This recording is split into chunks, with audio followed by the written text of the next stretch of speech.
Assalamualaikum warahmatullahi wabarakatuh. Alhamdulillah wassalatu wassalamu ala rasulillah wa ala alihi wa sahbihi wa mawalah. Amma ba'du. Hari Minggu setengah 7 lah turun orang dari Ripan Baranti tentang Balai Lamo.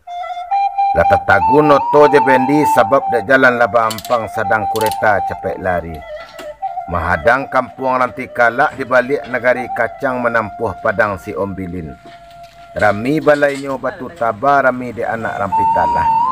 Bebelok jalan kasumpu jalannya taruh kamalalo mahadang taluk penyinggahan.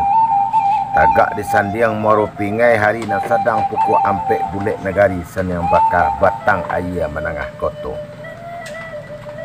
Cuba layangkan pandangan jauh, pandangan nampia cuba tuki akan ditimbang raso jo pareso.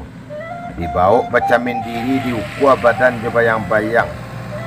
Tipak kepada Al-Arifi baru baraja raja tagak balunai mungkin balari kancang. Taruh tak mungkin kata tampin kini basuh nampak pitua laki dengan bak pipatah. Rumah tampak jalan tak tentu dicuba jua menyeraan jalo. Kondak kini pabilo lai.